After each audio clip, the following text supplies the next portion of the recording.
Hi everyone. So today we're going to talk about logos. This is the rhetorical strategy I haven't really talked about yet. We're familiar now with pathos, the attempt by the writer or the speaker to elicit sympathy, empathy. We're familiar with ethos, the attempt to establish credibility, one's credentials in argument. So what about logos? Logos is an interesting word. Um, if we trace it etymologically, going back to the ancient Greek Hellenic world, we can find it being used by someone like Heraclitus, who died in 475 BC. Heraclitus is pretty much the first historian who comes down to us, or at least his works come down to us, in the Western Hemisphere, that is. And for Heraclitus, logos means that intelligible order of the universe that we can discern, we can discover using our minds, using reason. This is his understanding of logos, and it's that notion of logos that feeds into the works of, for example, Aristotle, who died about 125 years later. And Aristotle is looking at the world and looking at tempests and pestilence and starvation and all sorts of problems and suggesting, well, you know what, actually, if we use our brains, if we use reason, logos, we can find answers to these problems. It's an idea that carries on and sort of mushrooms, to use a metaphor, taking us, for example, into the Enlightenment. What is the Enlightenment? You may well have heard that phrase. It refers to that period of thought, of activity and philosophy and ideas between around 1650 to 1800. I mean, academics argue about those dates, but let's just go with that. And you know, any number of thinkers that come to mind here, whether it be Thomas Hobbes or John Locke, Adam Smith, David Hume, Montesquieu, Jean-Jacques Rousseau, Voltaire, Diderot, Isaac Newton, and so on. All of them actually still working with this idea of logos, this idea of reason. In fact, for all that they differ in the things that they're saying, I think you could probably reduce down their thoughts, or at least you could establish three basic principles that they would agree on. All these different thinkers of the Enlightenment, which is often called the Age of Reason. Principle number one, there is an answer to every reasonable question. Principle number two, we can find that answer exercising reason, our minds. I mean, we may not be ready to get to the answer just now. I mean, we may need to grow on our knowledge, our understanding of the world, discover new things before we get to the answer, but we'll get there. We'll find an answer. And the third premise, the third thing they would all agree on, I think, is that any answer we do arrive at has to be consistent with the answers that we already have. I mean, you can't have a law of gravity one day and another law which cancels that out the next. So I think in that broad sense, we've got three principles, if you like, of the Enlightenment, of the Age of Reason, which carry into your classes today, don't they? If you're doing science or mathematics, geometry, whatever, you're operating actually with this notion of logos. It flows into other areas of our lives too today. In any common law system, we have what's called the reasonable person test, which is what the court will use to establish the culpability of the defendant in a particular case. The test is quite simply, what would a reasonable person have had in their foresight if they had been in the place of the defendant, in their shoes, as it were. And using that test, we can come to a decision, if we're members of a jury or a judge, that the defendant acted unreasonably, and that may translate into a type of negligence or recklessness or so on. So reason's with us. Let's not pretend otherwise. It's still central to our lives in so many key respects. Having said that, there has been, of course, historically a reaction against reason. And we find it in early Romanticism as it feeds into symbolism, surrealism, in psychoanalytical studies too. This is one of the key points that Freud is making, and others after him, of course, Lacan, Jung, and so on, that, okay, reason's important in understanding human behavior, but it doesn't get us all the way. There are all sorts of other things at play here, and we need to explore, for example, the unconscious if we are to try to understand human behavior better. A lot of 20th century critical theory or literary theory can be understood as a reaction against the rule of reason, whether it be deconstruction or structuralism, post-structuralism, and so on. Anyway, that is something of a tangent, isn't it? But it's good to know this stuff. And if we sort of segue back into English 100 and what we're looking at, which is logos in language, I think we need to understand how we encounter that and where we might find problems with that. And this is going to help us with our rhetorical analysis. So, how might we introduce that? I'm thinking actually of a story at the moment written by Sir Arthur Conan Doyle. It would be just over 100 years ago, I guess. And Sherlock Holmes, famous fictional English detective. Many of you will have seen the movies and the TV drama and so on. In one of these stories, Holmes is sitting on a train with his companion, Dr. Watson. Opposite them, a stranger, a man. And Holmes sort of nudges Watson and says, "See that guy opposite? He's a teacher." So Watson is naturally curious, and he says to this guy, he says, "Oh, what's your name?" And gets the name. He says, "Well, what do you do?" And the guy says, "Well, I'm a teacher." So Watson is understandably impressed, and he turns to Holmes and says, "Well, how the hell did you know that?" And Holmes says, "Well, it's easy. He's got chalk on his cuffs." Okay. What process of reasoning is Holmes using to arrive at that conclusion? I imagine many of you are sitting in front of the screen now saying deduction, deduction. Yeah, and absolutely, that's it. It's deduction. A process of reasoning, logos. What is a deduction? Okay, a deduction is a process of reasoning whereby if the premises are true, the conclusion must be true. It comes to us usually in the form of what we call a deductive syllogism. This is in 3 parts, or tripartite. It consists of 2 premises and then a conclusion. So why don't I give you one, sort of one that you might find in a textbook, okay? So all fishermen have beards. Eric is a fisherman. Therefore, Eric has a beard. This is a deductive syllogism. So we have the first premise, all fishermen have beards. We have the second premise, Eric is a fisherman.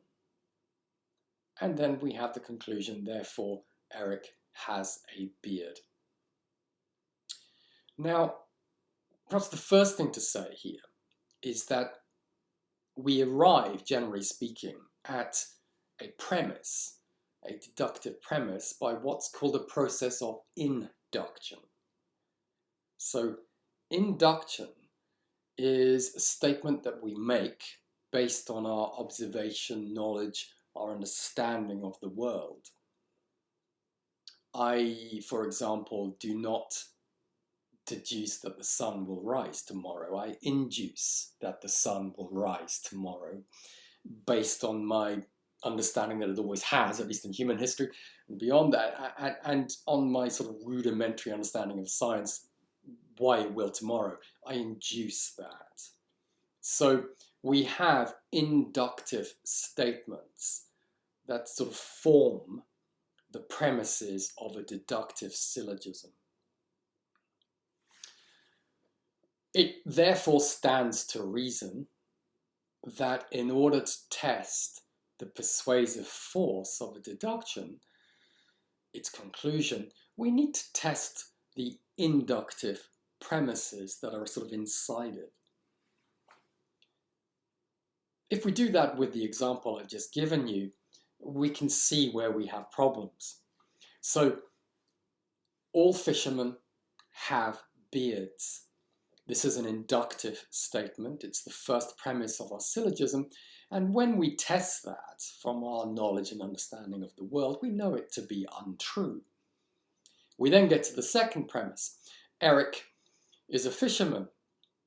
Okay, well, that's an inductive statement, a statement of fact. We're not going to argue with that, I suppose. But the conclusion is problematic, isn't it? Therefore, Eric has a beard. Well, we find that to be untrue. It just doesn't follow. But what's interesting about this particular syllogism is that while it's untrue, it is logically valid. How do we get to that? It's best to try and run it as a hypothetical if you want to test the logic of a deduction. So let's do that. If it is the case that all fishermen have beards, and if it is the case that Eric is a fisherman, then it must be the case that Eric has a beard. He's hairy. There's no way around it, logically speaking. Well, why would that matter? Well, I think this may be clearer if I just flip things around for us. So let's just mess around with this syllogism a bit. Why don't we say all fishermen have beards? Eric has a beard, therefore Eric is a fisherman. So we have now a different format, a different deductive syllogism, two premises and a conclusion. And now we're going to test its induction. All fishermen have beards. Well, again, we know that's a problem. That's not the case from our knowledge of the world. Eric has a beard. Okay, well, I guess if we know him or see him and he's got a beard, we can't argue with that. Therefore, Eric is a fisherman? No. So now we have a deduction which is untrue, but it's also logically invalid. Again, let's just run this as a hypothetical. Even if it is the case that all fishermen have beards, and even if it is the case that Eric has a beard, that doesn't mean that he has to be a fisherman, right? Because he could be a hairy astronaut, okay? So we have here a deduction which is not just untrue, but also logically invalid. Actually, formally speaking, if we want to test this, there's perhaps a better way of doing it. You look at the predicates of the first and second premise. And if they are the same, then you know you've got a problem. Another way of putting this is that we have a problem here of what we call the improperly distributed middle. And that's why we end up with something that's going to be logically invalid. Do you need to know that for English 100? Probably not, but anyway, why not know it? Okay, so let's have a look at what Sherlock Holmes is doing on the train. We've figured out that he's deducing. that the guy opposite is a teacher. But let's just break this down into a syllogism, okay? So Holmes is sitting there and he's thinking, all teachers use chalk. This man uses chalk because he's got it on his cuff. Therefore, he is a teacher. That's his deduction, made up of two inductive premises. So now let's test that, shall we? All teachers use chalk. Well, based on our knowledge and experience of the world, we know that to be untrue. Very few teachers use chalk now. This man uses chalk. Okay, we can't really argue with that because he's got it on his cuffs. I suppose he's had some contact with it. Therefore, he's a teacher?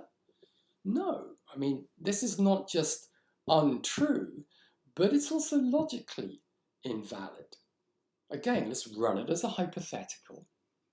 Even if it's the case that all teachers use chalk, and even if it is the case that this man uses chalk, that doesn't mean that he has to be a teacher, right? I mean, he could be a tailor and use chalk to make, mark clothes or cloth. He could be a chalk salesman. He could have a weird chalk fetish thing going on in his pockets. Who knows, right? But it's clearly not logically valid. It's clearly not true. If you want, you can be more formal and say we have a syllogism here which has an improperly distributed middle where the predicates are the same in the two premises. Funny thing is that Holmes does this a lot in his stories. And this is the other thing that I kind of want to say now, because we look at that over 100 years later. Remember, this story was written, early 20th century. And we need to be mindful of changes in context. Back then, it probably was the case that all teachers used chalk. It may not be now, but it was then. And so, even though it's logically invalid, in the context of the story, at the time it was written, this is an argument, a deduction that would have been, I think, much more persuasive to readers back then than today. There's another story I can think of where Holmes and Watson are looking for the evil genius, Professor Moriarty, and they creep into this house in the middle of the night. I think it's somewhere in London. And Holmes goes, "Shh, he's here." And Watson says, "Well, how the hell can you know that?" And Holmes says, "Well, look at the hat on the hat stand. It's a really big hat." And it's just left hanging there as though that's a persuasive kind of, reason. The deduction at play here, I guess, is really smart people have really big heads. The owner of this hat has a really big head, therefore a really smart person is in the house, i.e. Professor Moriarty. Ridiculous, right? Ridiculous. But 100 years ago, just over, this would have been much more persuasive. Why? Because there was a science called phrenology, which correlated the size of brain and head with intelligence. So the bigger the brain, the smarter you were. Ridiculous to us now, much more persuasive back then. And so it is that we need to be sensitive to difference in arguments in terms of cultural contexts and time periods. Okay, let's go back to the problems that we've encountered in these syllogisms, because we can use terms to describe the problems. If we come across an inductive premise like all fishermen have beards or all teachers use chalk, what we have is quite simply a false premise. Makes sense, right? There's another way of calling it. We can call it a hasty generalization. The person articulating this is too quick. They're generalizing about fishermen having beards or teachers using chalk. These are fallacies. And fallacies are weaknesses of argument. Weakness in logos. And there are lots of them, lots of different fallacies that we can refer to. If we take the syllogism in its entirety, we can say that the conclusion doesn't follow from the premises. And so we have what's called a post hoc fallacy. Now, I'm just about to take you to a handout which will list the fallacies and help you. But there's one that I just want to mention right now. Guilt by association, because it's really nasty. And it's a deductive syllogism. In 1925, Joseph Stalin, who took over from Lenin when Lenin died, I think in 1923, Joseph Stalin, leader of the communist Russian to be Soviet Empire, executed every single member of the Moscow Tennis Club. Why? Well, because of a deduction, which went like this. Tennis is a bourgeois capitalist game, sport. You all play tennis, therefore you are all bourgeois capitalist enemies of the state. This is a deduction. This is a syllogism. This is awful.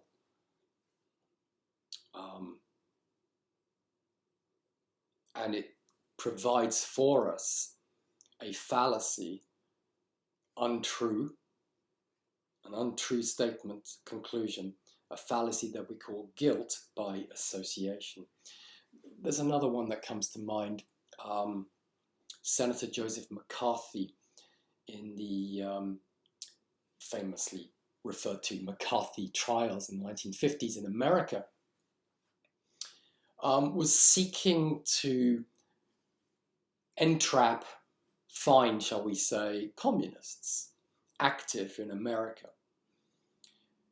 And, well, say what you like about McCarthy, but he was smart enough to understand our fascination with celebrities, and it was no different back then. So he targeted, in particular, Hollywood stars, actors, musicians, directors, and so on.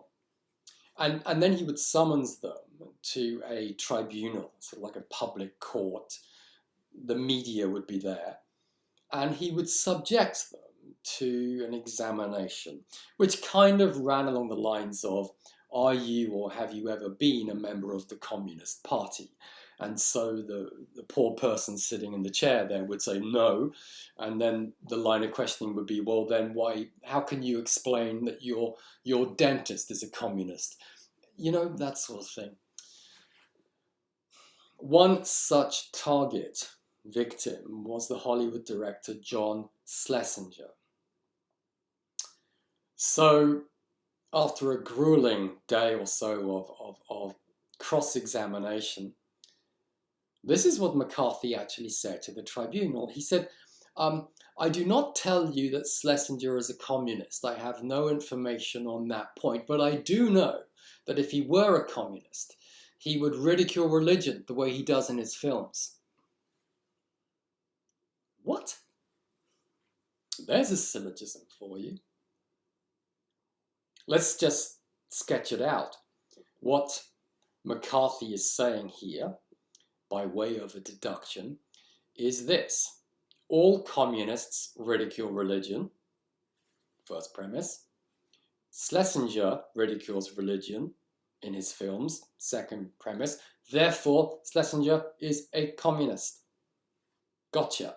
Guilt by association, right? If we test the premises, as I'm sure Schlesinger tried to do sitting there, we find them untrue.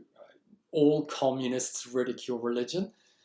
Untrue. Well, at least a hasty generalization. It may be true most of the time and in most cases historically, but Stalin himself celebrated communism, celebrated religion, when it suited him in the Second World War to galvanize and generate this idea of a Mother Russia and a patrie. It suited him to support the church at that point.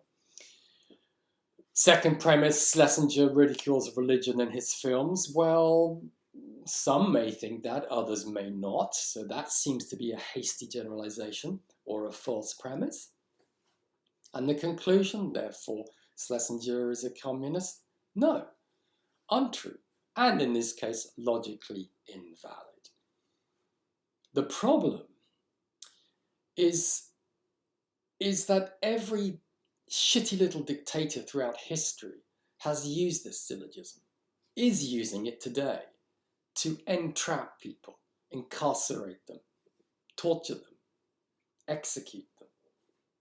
And it's all being done because of a fallacy, which we can call guilt by association. Okay, let me take you to what I hope will be a helpful handout for you. This has actually come to you as an attachment.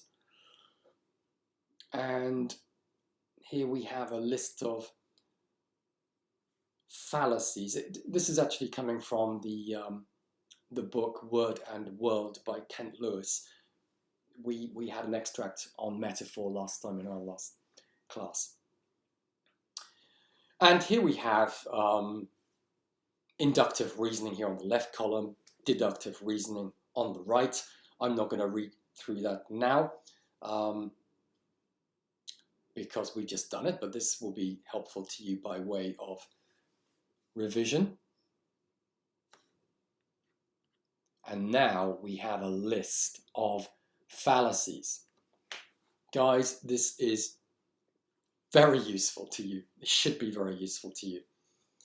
If I were you, I would actually sort of print out these 2 or 3 pages and sort of pin them to my wall next to my desk. Wherever I do writing, academic stuff, I would have this stuff around me. Because when you start using these terms, your instructors are going to be impressed. Take it from me. So let's just run through them very quickly. False premise, we know what that is now, okay? Genetic fallacy is a kind of species of false premise. Begins with prejudice or bigoted ideas about race, whatever. So I like Kent's example here. All Caucasians lack rhythm. Jedi is Caucasian, therefore Jedi has no rhythm. There's a deduction for you. It's complete bollocks, right? You can see it's a genetic fallacy. Logical fallacy, okay?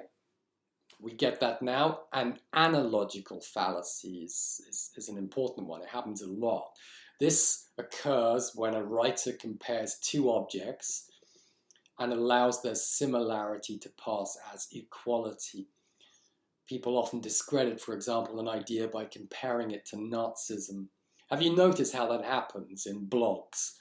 When people, you know, they're anonymous and they contribute to, whenever they're blogging about anything, there will be an argument and sooner or later Adolf will show up. Yeah? And that's the end of any rational argument.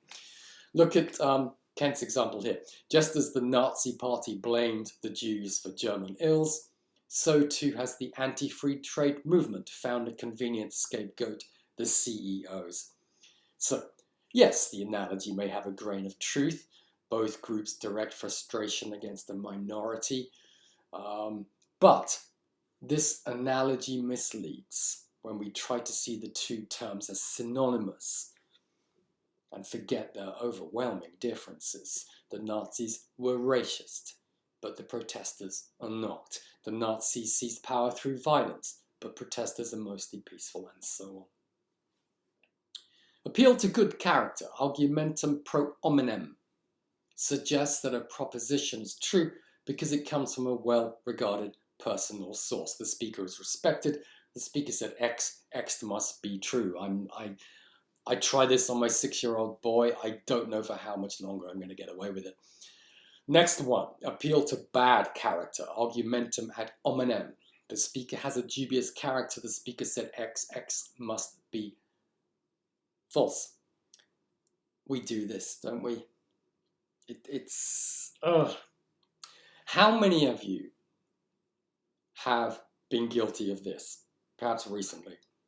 Donald Trump is an idiot. Donald Trump said X, therefore X has to be wrong. Yeah, I get it. I totally get it. That is not the way to think at university. It's not critical thinking. It's fallacious. It's ad hominem. What we have to try to do, and I know it's difficult, guys, sometimes, but what we have to try to do is take each argument on its merits. Not easy, but we really need to try to do that. Okay, let's just slip down the list here. Next one, argumentum ad antiquitatem. Appeal to tradition, which suggests an idea is right because it's old. You know, our grandparents, you know, kind of do this to us, don't they? God love them. Appeal to popularity, argumentum ad populum. This happens a lot, and we need to be wary about this.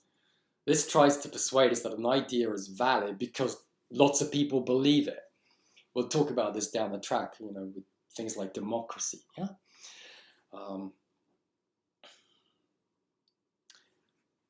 Circular reasoning.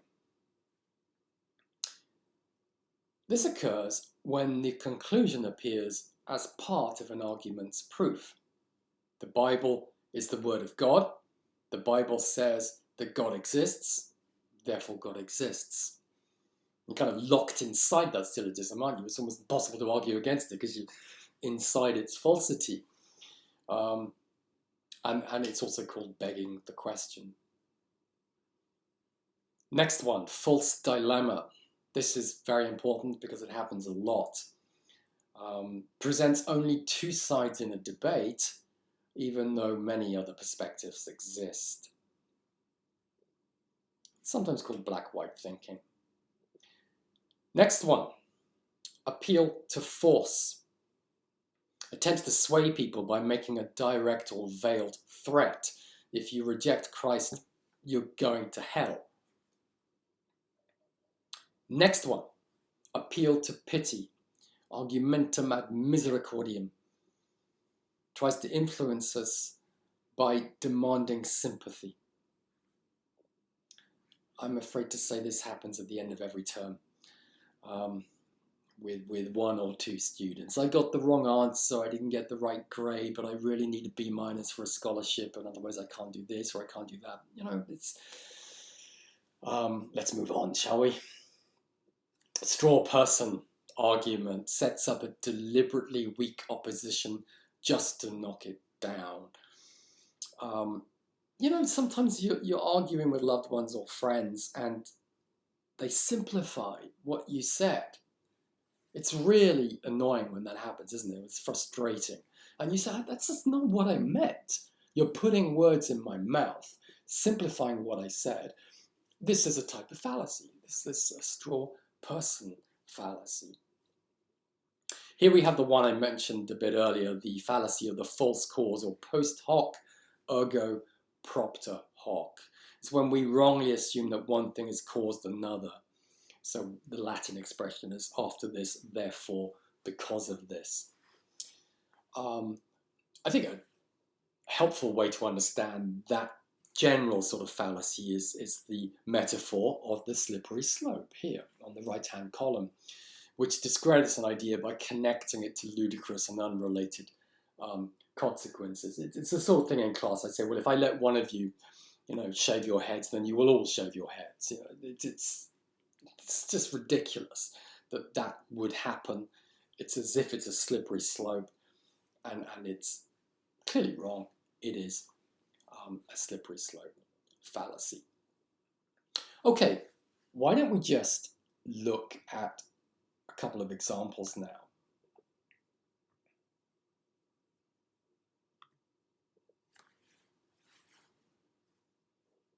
Let's look at the one on the top here. Let's develop alternative fuels. So I took this out of the Vancouver Sun when I was teaching this stuff at UBC, so quite a while ago. Have a look at the first one, and using the list of fallacies that I've just given you, see what fallacies you come up with. Okay, I'll give you a couple of minutes to do that. Right. Well, hopefully you've had to think about it and come up with some fallacies here. I think the first thing to say is that you may agree with the argument being made here in this first example. But even if you do agree with what someone is saying or writing, that doesn't mean to say that you stop looking for fallacies, because you can often make their argument stronger. And then, of course, you may disagree, in which case fallacies will help you dissect what the problems are. The second thing to say is that you need to relax with this stuff, because one person's analogical fallacy will be someone else's hasty generalization. Someone else's post hoc will be someone else's slippery slope. So these terms are not interchangeable, but certainly subtly different. And just tell us what you see, as long as you say something. Okay, that's in a sense what we're asking for here. Let's look at the beginning here. The Iraq crisis came about because of our dependence on the Middle East's crude oil. I mean, the alarm bells are already ringing for me, because I get what they're saying, and it's probably true, but I'm sensing that there's probably more to it than that. Maybe the Iraq crisis came about because of lots of reasons, and it may be that this was the main reason, but maybe there were other reasons too, in which case what we have is a false premise. It's often easier to understand that as a hasty generalization. Listen, guys, whenever you come across a statement that's not necessarily the case in all cases, you know you've got a statement which is a hasty generalization. I mean, we're not in the realm of geometry and mathematics here. I mean, we're talking about inductive statements, premises. This one, at the very beginning, seems to me to be a hasty generalization. You may find others that I'm missing here. I'm getting to this middle part. If we can fly to the moon, we can come up with a domestic, non-polluting fuel. That seems to me to be a bit of an analogical fallacy, bringing two things alongside each other that don't really work. Or you may say that's just post hoc or a slippery slope or whatever. So there's a problem there in the argument. Definitely in the next paragraph, if we do not get on with developing alternative fuels quickly, the Arab states' blackmail will only escalate, and their oil profits will sooner or later build a nuclear arsenal to threaten us with. I mean, yeah, we know what they're saying, and there may be a kernel of truth in it, but this is clearly a slippery slope fallacy, a post hoc fallacy. If this, then this is bound to happen. It's not bound to happen. And if it's not bound to happen, and we say it is, then we are being fallacious. The one at the bottom here, it's got lots of problems with it, isn't it? The CBC has had 55 years to do its job of fostering national unity. Is that the job of the CBC? It might be. That may be a hasty generalization. How does the United States manage to survive as a united patriotic nation with no CBC equivalent to glue it together? That's fallacious, isn't it, guys? So I think, we can find them quite easily. There's one other I want to take you to. Just bear with me a second. Here. The one at the bottom here, Bad Company. Outspoken Boston University president John Silber has lumped Madonna, Adolf Hitler, and Saddam Hussein together. The alarm bell should be ringing. Speaking in Boston, Silber quoted a high school student as saying his model was Madonna because she has the prerogative to do whatever she pleases. And then Silber says, nobody on God's green earth has the right to do whatever he or she pleases. The right to do whatever you please includes murder, includes all kinds of violence. Madonna has no more right to set this example for our kids than Adolf Hitler did or than Saddam Hussein does. I like this bit at the bottom. Liz Rosenberg, a spokeswoman for Madonna, termed the statement ludicrous. It is ludicrous. The guy's an idiot. But now we know why, all right? Because we can just dissect what he said and find it deeply fallacious. Do you think that's what the high school student meant when they were talking about Madonna? No. It's a simplification of what the student was saying, and so we arrive at a straw person fallacy. When you talk about God's green earth in the way that he's doing, appeal to tradition, fallacy here, I think. And for God's sake, he's lumping together Madonna, Hitler, and Saddam Hussein. Look, you may not like Madonna's music, but give her a break. She's not a Nazi. So what type of fallacy have we got here? You're bringing two things alongside each other in a forced way. They don't belong alongside each other. It's an analogical fallacy. Okay? Right, now, what I want to do is to practice all of this stuff. So, we have an essay here. Well, it's the beginning of an essay. It's a text by Michael Moore. Some of you will be familiar with Michael Moore as a filmmaker. And it's what is terrorism? It refers, just to give you the context, to the Oklahoma bombing, which I think was in 1995, when Timothy McVeigh put a bomb in a US federal building in Oklahoma. I think something like 190 people died, 800 people were injured. It was horrific. And so Michael Moore is writing about this incident in quite an interesting and provocative way. So what I'd like you to do now is pause the video and read this.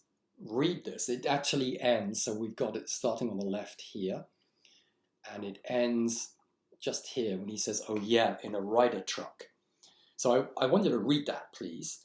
And then, using the list of fallacies that I've given you, go through them and go hunting. Go hunting for fallacies. And once you've done that, we'll have a talk about what we would do as a rhetorical analysis of this particular text. Okay, so I'm going to leave that with you for probably 15-20 minutes. Okay, so I'm assuming that you've now read this text and you've done a bit of hunting for fallacies. But let's, before we look at the fallacies, imagine that we're writing a rhetorical analysis of this text.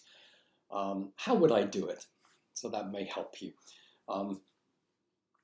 I would begin with a sentence like, this is an essay by Michael Moore in which he argues against the downsizing practices of companies, equating the damage caused with that caused by terrorism, period. First sentence, step number one of the rhetorical analysis has been completed because I've identified the message, the argument. I think it was pretty clumsy the way I just did it. You may be more elegant, but something along those lines would be fine as the beginning. Next sentence, Moore uses a number of rhetorical strategies and devices in order to make his case, period. Second sentence. Third sentence is going to be my thesis. So obviously that's going to be different, one person from the next, okay? We'll talk more about thesis statements in the next video, but what would my thesis be here? Well, maybe something like, although Moore uses these strategies and devices quite skillfully,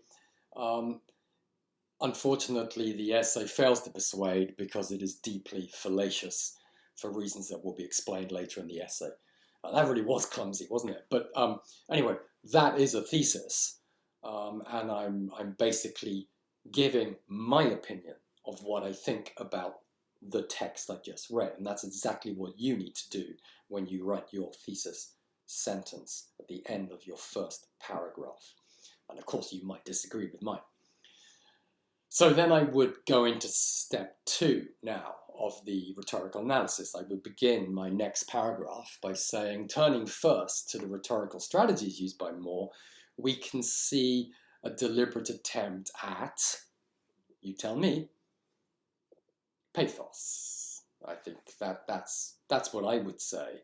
I think he's trying to elicit or win our sympathy for the bomber here by trying to understand the cause and effect for the bombing. I would mention that there is logos running throughout as an attempt to make an argument here, a rational argument here. And then I think we also have an attempt at ethos. If you look at the end of this passage, it's quite interesting, some of the stuff he says there, this penultimate paragraph. I've written this book, he says. I have no college degree, so take what I say with that in mind. Why does he say that? He doesn't have to say it, so why does he say that? I mean, presumably he's identifying with his audience. We've talked about this. He's also establishing, in a kind of ironic way, but establishing his credibility. I'm with you. I'm Joe Blow. I understand the problems of the working person on the street because, I'm not one of these artsy-fartsy profs. And so he's winning his audience in that way, establishing his credibility. And then he builds it with the next thing. I'm not even supposed to be writing this book right now because I'm under contract to produce a sitcom I've been hired to write for Fox. Again, why does he write that? It's ethos. It's an attempt to ingratiate himself, to impress us too. It's quite impressive to be hired to write a sitcom, perhaps. And yet this is more important for him. So again, he's establishing his credibility by saying, this is what matters to me more than working for a company which actually represents, I think in his eyes, one of the culprits here. Okay, so this is kind of what I would be looking at in that paragraph or two about strategies. And then I would turn in my next paragraph to the rhetorical devices that Moore is using in this text, which could be hook and irony and satire and allusion, whatever. I don't really want to do that today. We'll do more practice on identifying the rhetorical devices in another video. But once I've done that, and again, it could be another paragraph or two or three, I then get to step 3. And step 3 is when I look at the critique and I recall that thesis statement of mine at the beginning of my essay, and I start to look at how this essay starts to break down, how this text starts to break down because of its fallacies, and so that it becomes unpersuasive, at least for me. A good way to do that is to actually set out the deduction, the syllogism you think is at work in the text. I think that's what I would do here, and I often do that when I'm planning things, just trying to organize my thoughts, my response or reaction to what I read. So I think the syllogism that Moore is using here kind of works like this. We have a premise. Terrorists kill thousands of people. Okay, so that's the first premise. Second premise would be companies kill thousands of people when they downsize. That's the second premise. Therefore, companies are terrorist or terroristic. And you have that deduction, the syllogism. And then I would test the induction of the premises and run through the first one. Terrorists kill thousands of people or hundreds of people. Yep, I can't really argue with that. So tick, that seems to be a true induction. The second premise, companies kill thousands or hundreds of people. That's more difficult for me. I can certainly think of examples where that's happened. We can think of Bhopal, we can think of Shell in Africa, we can think of companies that have done that. But we can also think of lots of companies that haven't. I mean, what about the Ethical Bean Company, right? So I've got a premise there, an induction, which seems to me to be a hasty generalization or a false premise. And that's going to cause problems, isn't it, when we come to the conclusion. Therefore, companies are terroristic. I find that to be untrue. I also find it to be logically invalid. We've got an improperly distributed middle here. The predicates are the same. Let's run it through again. Terrorists kill hundreds of thousands of people. Companies kill hundreds of thousands of people. Well, even if it is the case that terrorists kill thousands of people, and even if it is the case that companies kill thousands of people, that doesn't mean that companies have to be terrorists. It could be that they're killing people out of negligence. I mean, that might be criminal negligence, but that's different, isn't it, from terrorism? Terrorism is when you kill, wound, maim, whatever, harm, for some kind of broader ideological reason, political, religious, whatever. And it's difficult to see companies doing that. So running that as a syllogism sort of provides me with the fallacies that I see in this text. First and foremost, an analogical fallacy. He's bringing two things alongside each other that just don't, for me, work. It's forced, companies and terrorists. It's like Madonna and Hitler, right? It just doesn't work for me. We also then have what I would see as a slippery slope or post hoc fallacy. Because of this, therefore this. If people are downsized, they're going to end up killing themselves or killing other people. I can see that happening sometimes, possibly, but I don't see it always happening. And therefore I've got, for me, what would be a slippery slope fallacy. So for me, this is a deeply fallacious text and one that fails to persuade. But I'm preaching to you critical thinking. We should always be exploring the counter argument. So I need to do that too. It's not always easy, but I should do that too. I should imagine that Michael Moore is with us now, listening to me. I mean, he would be apoplectic. What would he say in opposition to me as counter-argument? Listening to everything I've just said, what would he say as a reaction to me? What do you think?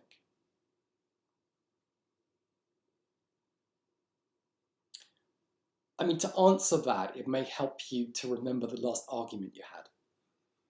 I mean, really bad argument with a loved one or a friend. I mean, what happened?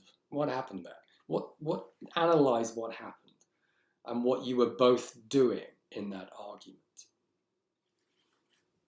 So, okay, a number of things I think he might say to me. The first is that I think he would hit me with a barrage of facts and statistics. This company, this. I mean, oof. And I better be ready for that, right? I know he's going to do that. So if I want to argue with him, this is refutatio. We talked about this in the first class. I need to have my own statistics and facts lined up ready for that counter. I think what he would also do is question my credibility and try to make it personal. Along the lines of, what the hell do you know, Ian, about the real world in your ivory tower? You may have a point, right? So I need to kind of deal with that if I can. Then he would also make it personal, I think, perhaps, by bringing in people that he actually knows. So let me tell you about my Uncle Tim. He was downsized and he lost his job and then he lost his wife and then he lost his goldfish and then he jumped off a bridge and that sort of thing. Next thing is he's in tears and it's emotional and highly wrought and the situation becomes really difficult. You remember the argument you had with that friend of yours? What do you do about something like that in an argument? I mean, one thing you can do is try to stop it from happening, sort of by agreeing with your interlocutor at the beginning, let's not make this personal. Or I guess you can get your Uncle Timmy in first and see what happens. The other thing I think he would do is he would say to me, Ian, you're an idiot. Okay, fine.